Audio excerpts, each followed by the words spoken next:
we are here because we have, siyempre, naririnig namin lahat ng mga problema na nangyari dito sa pagsara o sa paglimit ng traffic dito sa San Juanico Bridge.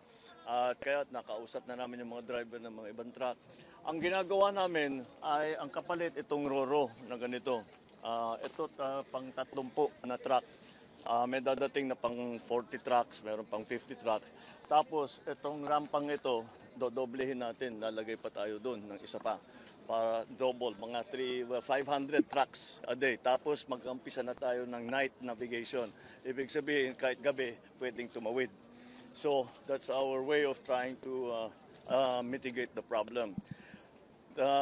Maraming nagtatanong, bakit hindi napagplanuhan na mabuti ito?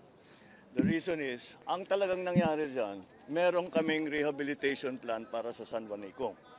Noong ini-inspeksyon yung tulay para titignan kung saan ang kailangan rehabilitate, ang daming nakita na delikado. At sinabi kaagad ng mga engineer, isara natin ito dahil babagsak ito pagka minalas tayo. Kung saan pakita mo yung sa ilalim ng tulay. Tignan nyo. Yung tulay, maganda pang tignan if you look at it from outside. Pero ito yung ilalim. Kalawang na lahat. Oh, ito yung mga, ayan, ganyan na itsura dun sa ilalim. Tapos, hindi lang yun. Ito, so corrosion.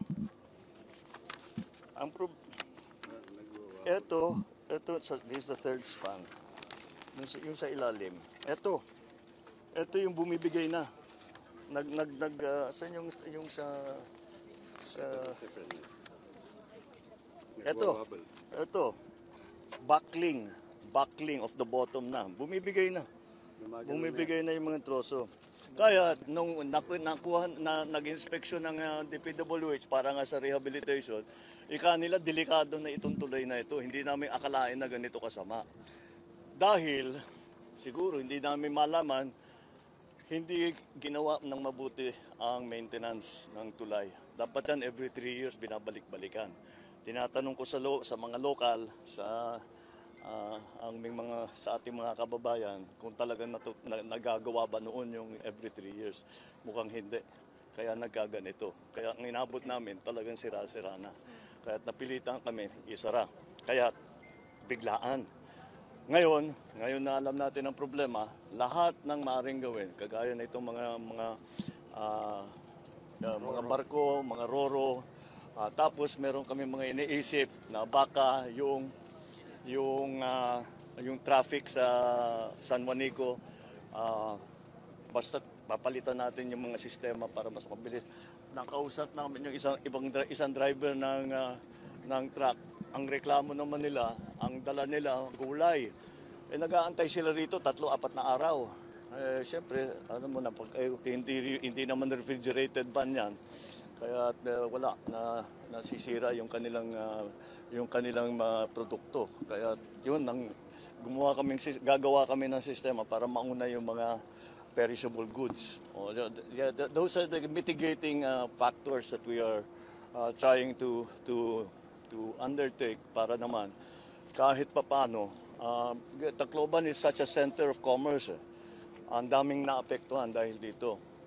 Kaya madali ko na naman ng Public Works na magsabi sa atin kung ano ang maaari na masabi natin na schedule. What are you saying about the different spans?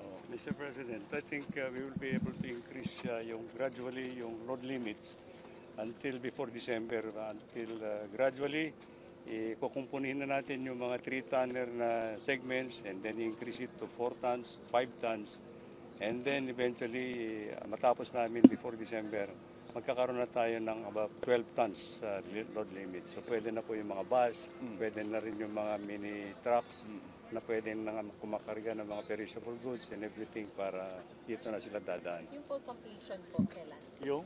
Yung retrofitting. The entire bridge to be back to normal? The entire bridge is actually, unfortunately, inaantay na natin yung new bridge. The new bridge that will be constructed.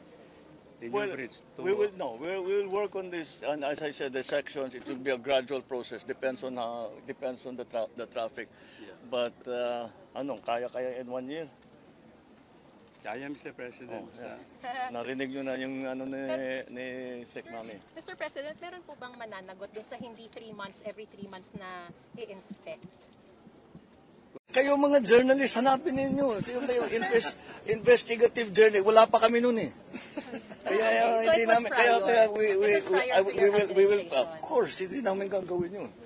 That's why we will plead ignorance. We were not here yet. Okay. But how old is this bridge? 53 years. 53 Oh, years. 53 years. 53. 53. Siguro nung panahon pa ng father ko, maayos yung maintenance. O nasa DPWH na si Sec Manny nun. Maayos ang, pero after 86 yata, mukhang hindi na nagalaw.